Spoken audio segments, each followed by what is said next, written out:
Welcome back to the Right Future YouTube show. Today's episode is about the political consequences of the Trump indictment, not the weak sauce Trump indictment from the Manhattan DA, Alvin Bragg.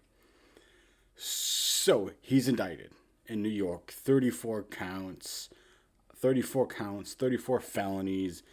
They're pathetic charges. They're unlikely to stick, but that is not, like I said, that is not what this is about. This is about the political consequences of such reaction.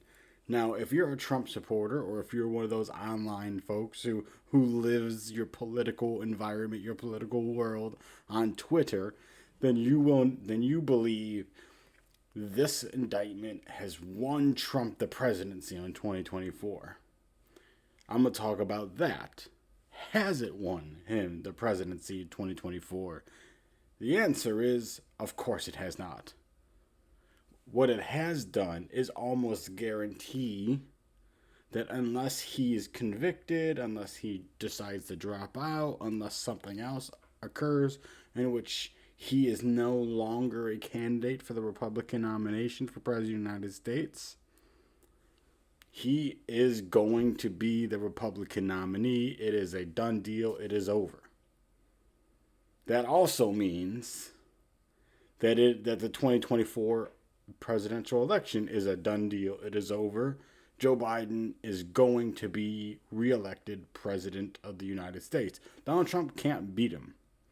If Donald Trump couldn't beat him in 2020, he sure as heck isn't going to beat him in 2024 after he spent years and years and years lying about the 2020 election being stolen from him, bringing up useless information, having nothing except personal grievance.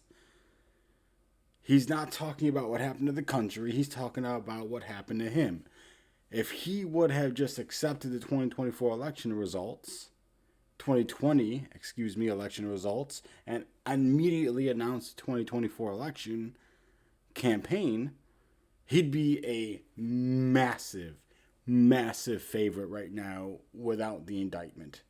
But with the indictment, he isn't. Why? The answer is something fairly simple. It is very simple. If you voted for Joe Biden if you're a swing voter and you voted for Joe Biden in 2020, you aren't going to switch your vote in 2024 because a guy got indicted. Even if you think the indictment is political, and it is. This indictment is political. The Georgia indictment, that is very possible, is not political. That's real. If the Justice Department, the special counsel, decides to indict on the classified documents case, that is political. If they indict on the January 6th incitement, that is not.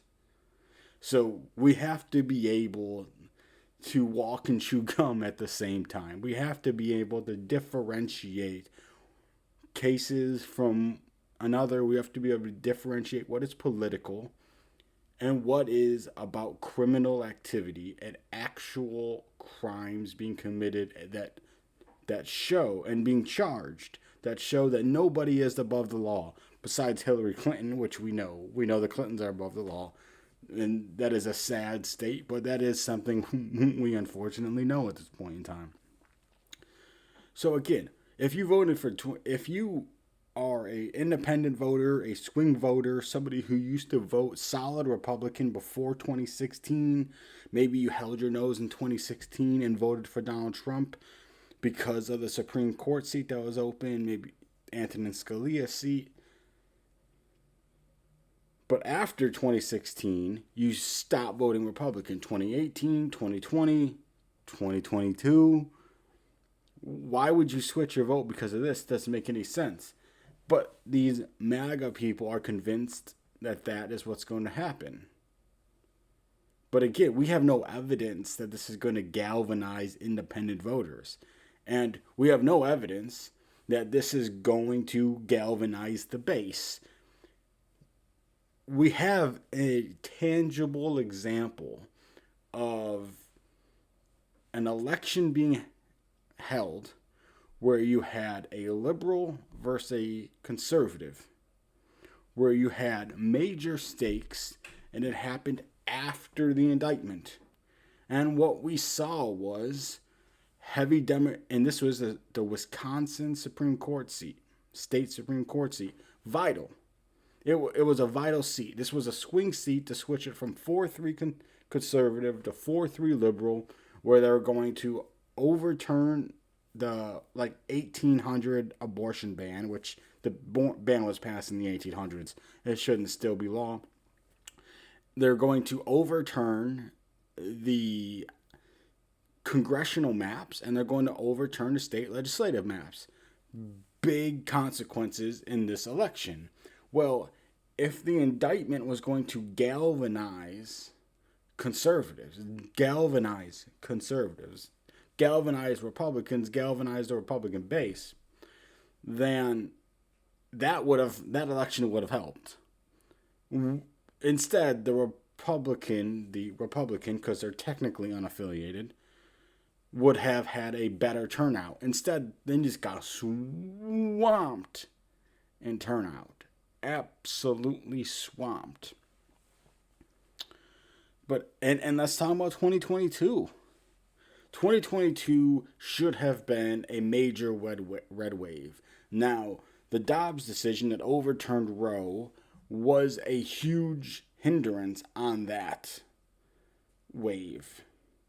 But what was the biggest hindrance on that wave, and what myself and pretty much every election analyzer, prognosticator said, was that Biden's strategy was, let's just call all these swing state, swing district Republicans ultra MAGA. Let's tie them to Trump, and that's our election strategy. All of the prognosticators, whether you're a professional Sabato Crystal Ball, Cook Report, whether you're me online, thought that was just silly. With President Biden's approval rating at 41.5, 41, 42, depending on where you were, with inflation at record highs, nobody thought that was going to work. People thought they were going to vote. Everybody thought that voters were going to vote on inflation, and they didn't. These Trump candidates got swamped. Now, if you listen to Trump and you listen to MAGA World, they have this crazy number. He was like 222 or 226 and 13 or whatever. If you go to Ballotpedia, and you look up Trump's endorsements for 2022 midterms, they list all of them for both primary elections and general elections. You want an example of how meaningless most of these endorsements are. He endorsed all the Alabama House delegation for Republicans except Alabama 7, which is a Democrat, Terry Sewell. They were all incumbents already. 2 of them didn't even have Democrat opponents, and he endorsed them and counted them as an endorsement win. They didn't even have Democrat opponents. And you're going to tell me that that's a win? That's comical. They're not competitive elections. And only somebody as thin-skinned and weak as Donald Trump counts them. What he should have, the only things that matter are the swing House districts, swing Senate seats, and swing gubernatorial races, governor races. And what did we see in all of those races that had a Trump-endorsed candidate against a Democrat? The ones that mattered. First, let's start with governor's races. Arizona, Kerry Lake. This is even if we want to say it is a light blue swing state, which it isn't, at least not yet. Even if we want to say that, in a midterm like this, with the Democrat president's approval ratings between 41 and 42, inflation's high, this should have been an easy win, and it was a hold.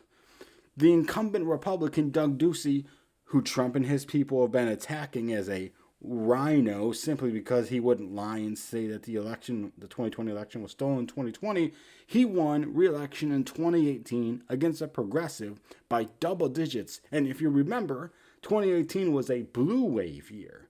That was a year in which Democrats won the House popular vote by almost 9 points. Right? So that was a huge win. This should have been an easy win, but Kari Lake is female Trump, and that is how she ran. That is what she acted like. She told McCain voters she would call out who are McCain voters at her rallies and tell them to leave. And then we're all surprised that McCain voters didn't vote for her. Oh, you guys aren't real Republicans. You didn't vote. You told them to get out of the rally. That should have been an easy win. Doug Mastriano, he didn't endorse Doug Mastriano until the weekend before the Republican primary for governor. But Doug Mastriano, his entire campaign was on two things: Christian nationalism, and the 2020 election was stolen. He bragged about being at the Capitol on January 6th. He bragged about saying how he was on that Pennsylvania electors were stolen from Trump from the beginning. He got his butt whooped. And what Trump and his cronies said was going to be a red state because of him. And the other major state in that Rust Belt region that Trump promised to flip to being a Republican state, and the MAGA world promised would become a Republican state, is Wisconsin. Another state, like Arizona, that should have been a sure win, and this would have been a flip. Should have been a sure flip. Tony Evers is a weak incumbent. He is not popular or unpopular. He doesn't have much of a status in the state at all. He should have been an easy flip. But we had a good candidate in former Lieutenant Governor Rebecca Kleefisch. And Trump endorsed this loser from the past, Tim Michels, to come in and be the governor and be the Republican nominee for governor. That carried Michels across the finish line. And he lost. He lost by over 3 points. Again, in what was supposed to be a Republican year. Let's look at the Senate. Arizona Senate, we had the incumbent Attorney General. Again, the Attorney General who won in Arizona in 2018 in a blue wave year in which Democrats won nationally by almost 9 points. Mark Brnovich won his Attorney General re-election. He ran for the Senate. If he would have been the Republican nominee, he likely would have won. The only candidate on statewide Arizona slate that wasn't endorsed by Trump and didn't have a scandal was Kimberly Yee, and she won by double digits, and that was for Arizona Treasurer. And then we had Georgia Senate. And the Georgia Senate race had Herschel Walker, who would not have been in the race without Donald Trump. If we would have had a normie Republican, just like we had for governor in Brian Kemp, and Kemp is way more conservative than a normie Republican. We would have flipped that seat. In Arizona, we got Blake Masters, who was it was a clown show of a campaign. We lost both those seats, and because of that, Democrats have a majority in the Senate. In the House, Trump and his cronies defeated Jamie Huller-Billar in the primary because she voted to impeach Trump after January 6th. They they defeated her in a primary with Joe Kent, a far fringe alt-right guy in a suburban district who at the very least flirted with white nationalism. He lost what should have been an easy Republican victory. In 2020, Jamie Hewlett-Billar won re-election by double digits against a tough candidate, against a tough opponent in what was a bluer district before the redistricting election that happened this year. And Joe Kent lost. And another big high-profile House race was Alaska's at-large race. This one, Sarah Palin ran. She ran against Nick Begich. Nick Begich is a milquetoast, plain establishment Republican who would have won in the special election and then would have won re-election in November. Instead, Republicans at Trump's wishes picked Sarah Palin, who has very high unfavorables in the state of Alaska. She lost in the special election. She then lost by double digits in the general election. So again, these Trump candidates lost in a midterm that was supposed to be a highly favorable Republican year. This indictment is not going to get those swing voters who voted against Trump in 2018 and 2020, and then again in a midterm that should have been a Republican wave in 2022, when the entire Democrat strategy was painting these people as ultra MAGA and tied them to Trump. And it worked in a shocking fashion. Shockingly well. Those voters are not going to all of a sudden flip to Trump because of more trauma. These voters wanted Joe Biden to get out from the drama. They wanted a no-drama president. They wanted to turn on the news and be bored. And that's what they got.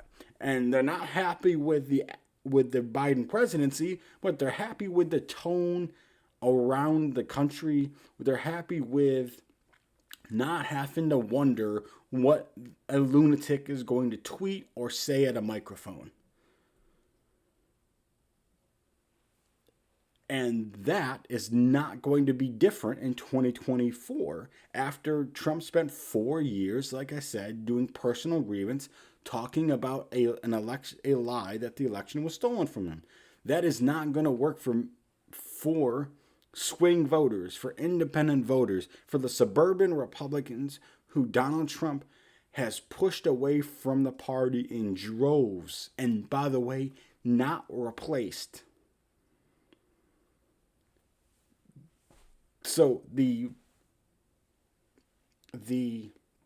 effect of this indictment is Donald Trump as the Republican nominee and Joe Biden reelected as president. The only way a Republican wins the White House is if somehow Donald Trump exits the Republican primary. That's all I got for you today. Thanks for watching. I'll catch you in the next one.